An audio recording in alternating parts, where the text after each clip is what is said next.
Hello everyone, in this video we will see flexbox in CSS। ठीक है ना। मैंने ऑलरेडी HTML कोड डिफाइन किया हुआ है। यहाँ पर एक क्या है ना, एक पेरेंट डिव है जिसको क्लास दी हुई है फ्लेक्स कंटेनर, और इसके अंदर 3 चाइल्ड डिव है हमारे पास, जिसमें फर्स्ट में कंटेंट है आइटम 1, फिर कंटेंट आइटम 2 और आइटम 3 उसमें चाइल्ड डिव है, और मेन पेरेंट है हमारा फ्लेक्स कंटेनर। अगर हम इसको रन करें तो ये कुछ ऐसा नॉर्मल दिखता है हमारे पास वेब पेज में। ठीक है ना। लेकिन मैं अब क्या करता हूँ, इसको फ्लेक्स कंटेनर जो पेरेंट है, ठीक है ना, ध्यान से, जो पेरेंट है ना, हमारा पेरेंट को मैंने सेलेक्ट किया और इसकी डिस्प्ले को करता हूँ मैं फ्लेक्स। ठीक है ना। इसकी डिस्प्ले को जब मैं करता हूँ डिस्प्ले फ्लेक्स, जब मैंने इसको डिस्प्ले फ्लेक्स किया और कोड को रन किया, तो अभी तक जो हमारे आइटम 1, आइटम 2 और आइटम 3 नेक्स्ट लाइन में आ रहे थे, लाइन बाय लाइन, अब ये साइड बाय साइड आ रहे हैं। ठीक है ना। अब ये साइड बाय साइड आ रहे हैं।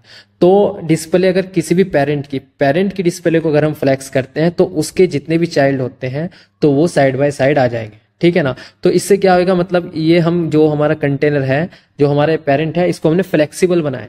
फ्लेक्सिबल से क्या होता है, जो भी उसके अंदर चाइल्ड होंगे वो साइड बाय साइड आ जाएंगे। ठीक है ना, डिस्प्ले फ्लेक्स से। उसके बाद इसमें अनदर प्रॉपर्टी होती है, जस्ट पहले मैं इसमें क्या करता हूँ, बॉर्डर लगाता हूँ ताकि इसमें दिख जाए।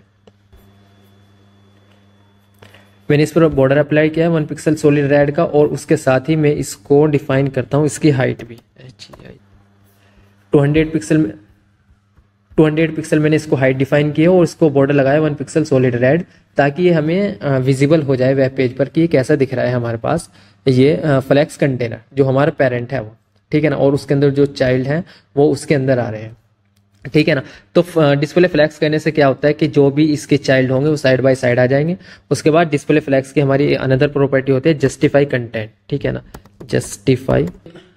तो जो ये जस्टिफाई कंटेंट प्रॉपर्टी है, इसकी वैल्यू हम सेंटर कर सकते हैं, स्पेस अराउंड कर सकते हैं, स्पेस बिटवीन कर सकते हैं। तो एक एक को देखते हैं। पहले हम सेंटर करते हैं। ठीक है ना, सेंटर।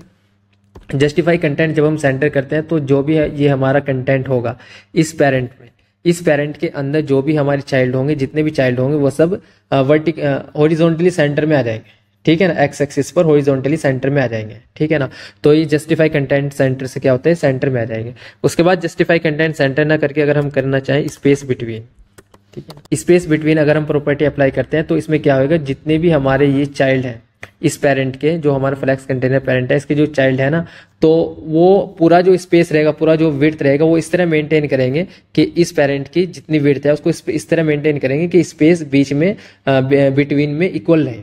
ठीक है ना। तो ये रहता है हमारा स्पेस बिटवीन। और उसके बाद एक अनदर प्रॉपर्टी होती है स्पेस अराउंड। ठीक है ना।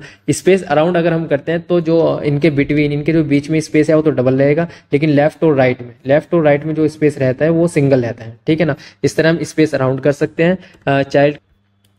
और उसके बाद एक नेक्स्ट प्रॉपर्टी होती है फ्लेक्स बॉक्स की, अलाइन आइटम। ठीक है ना, अलाइन आइटम्स की वैल्यू अगर हम सेंटर प्रोवाइड करें तो ये वर्टिकली हमारे जो भी चाइल्ड होंगे वो सेंटर में आ जाएंगे। ठीक है ना।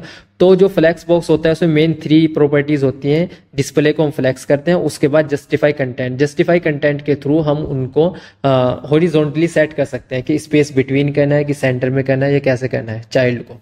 ठीक है ना। उसके बाद आता है हमारा अलाइन आइटम से हम क्या कर सकते हैं, हम ऐसे वर्टिकली उनको सेंटर में भी कर सकते हैं, स्टार्ट भी कर सकते हैं। स्टार्ट अनदर प्रॉपर्टी, तो इसमें क्या होंगे, ये स्टार्टिंग से स्टार्ट होंगे। उसके बाद इसको एंड भी कर सकते हैं हम।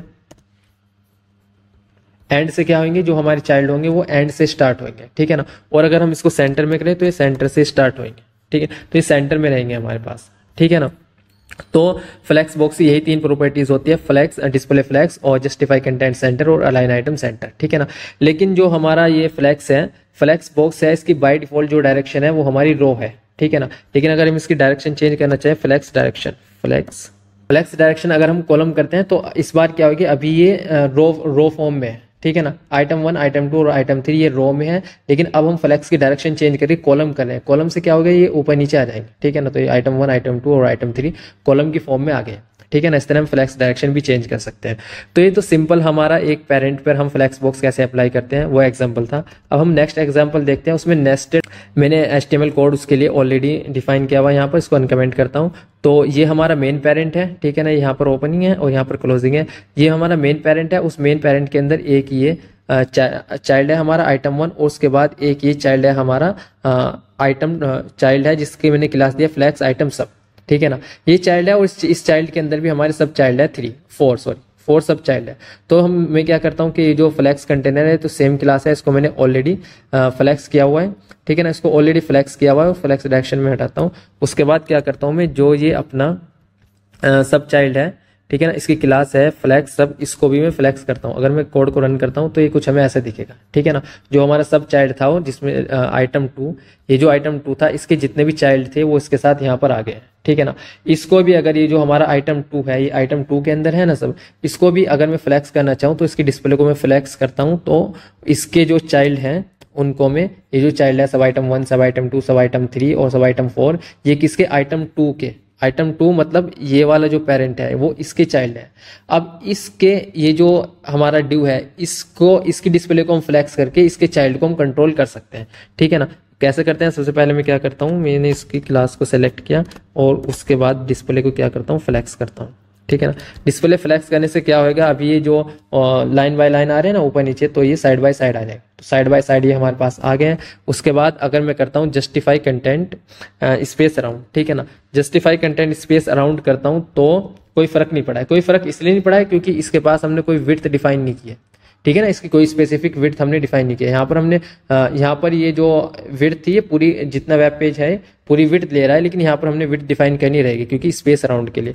तो मैं विड्थ डिफाइन करता हूँ, मैंने 500 पिक्सल विड्थ डिफाइन किया। अब विड्थ डिफाइन करने के बाद मैं कोड को रन करता हूँ तो ये उस 500 पिक्सल विड्थ में, ठीक है ना, ये वेब पेज से बाहर जा रहा है क्योंकि हमारे पास स्पेस अवेलेबल नहीं है। तो उस 500 विड्थ में उन्होंने उस विड्थ के अकॉर्डिंग स्पेस अराउंड किया है, ठीक है ना। इस पर अगर मैं बॉर्डर भी अप्लाई करता हूँ ताकि वो अच्छे से विजिबल हो जाए, और बॉर्डर करता हूँ ब्लू, ठीक है ना। बॉर्डर ब्लू अप्लाई किया है तो यहाँ पर ब्लू बॉर्डर हमारे पास अप्लाई हो गया, और जो विड्थ है ये 500 पिक्सल विड्थ है। तो उस विड्थ के अकॉर्डिंग ये जो इस पेरेंट के सब चाइल्ड है, इस पेरेंट के जो चाइल्ड है वो अपने आप को जस्टिफाई कंटेंट स्पेस अराउंड कर रहे हैं, ठीक है ना। इस तरह ही हम कॉम्प्लेक्स, बहुत ज़्यादा कॉम्प्लेक्स फ्लेक्स बॉक्स क्रिएट कर सकते हैं, ठीक है ना। तो फ्लेक्स बॉक्स इसलिए क्रिएट होता है लेआउट क्रिएट करने के लिए, ठीक है ना।